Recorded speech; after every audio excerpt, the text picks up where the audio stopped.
হরে কৃষ্ণ। মহাপ্রসাদ রহস্য কখনো কমে না, কখনো নষ্ট হয় না। বিশ্বের একমাত্র এমন মন্দির যেখানে প্রতিদিন লক্ষাধিক মানুষের ভোগ প্রস্তুত হয়, কিন্তু কখনো কম পড়ে না, কখনো অতিরিক্ত হয় না। এ কি সম্ভব? হ্যাঁ, এই হলো জগন্নাথের প্রসাদ। এই পর্বে শুনুন সেই অলৌকিক রহস্য। পুরীর শ্রীমন্দির, যেখানে প্রতিদিন জগন্নাথ, বলরাম ও সুভদ্রার জন্য রান্না হয় 56 রকমের ভোগ, শত শত হাঁড়িতে।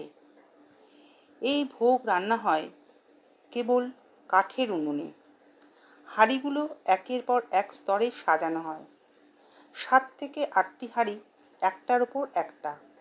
তবে বিস্ময়কর বিষয়, সবচেয়ে ওপরের হাঁড়ির খাবার আগে সেদ্ধ হয়, নিচেরটি পরে।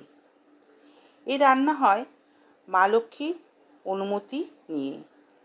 শোনা যায় একবার কোনো একদিন ভোগ অর্পণের আগে লক্ষ্মী দেবীর অনুমতি ছাড়াই প্রস্তুতি শুরু হয়েছিল। ফল হয়েছিল ভয়ানক।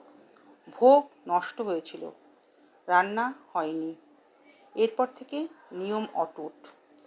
প্রতিদিন এই ভোগ লক্ষাধিক ভক্তের মধ্যে বিতরণ হয়। তবে কেউ কখনো শোনেনি ভোগ কম পড়েছে বা অতিরিক্ত হয়ে নষ্ট হয়েছে। এটাই মহাপ্রসাদ। এটা কেবল খাদ্য নয়, ভগবানের কৃপা, প্রেম ও শক্তি। জগন্নাথ নিজেই ভক্ত সংখ্যা জানেন। তার মহালীলা এমনভাবে চলে যে ঠিক যতটা প্রয়োজন ততটাই প্রসাদ তৈরি হয়। এক পুরোহিত বলছিলেন, যেদিন 50,000 ভক্ত আসেন তাতেও যথেষ্ট হয়, যেদিন 5 লাখ তাতেও। জগন্নাথের ভোগ কেবল রান্নার কৌশল নয়, এ এক অলৌকিক লীলা। ভক্ত সংখ্যা যাই হোক, প্রেম থাকলে কৃপা পৌঁছায় সবার কাছে। এটাই শিক্ষা, যেখানে ঈশ্বর সেখানে কখনো ঘাটতি নেই। তার ভাণ্ডার চিরন্তন, তার কৃপা অনন্ত। পরবর্তী পর্বে নীলাচল ও নীলাচলের ইতিহাস। জগন্নাথ কেন এখানে? জানুন কেন জগন্নাথের আবির্ভাব পুরীতেই হলো।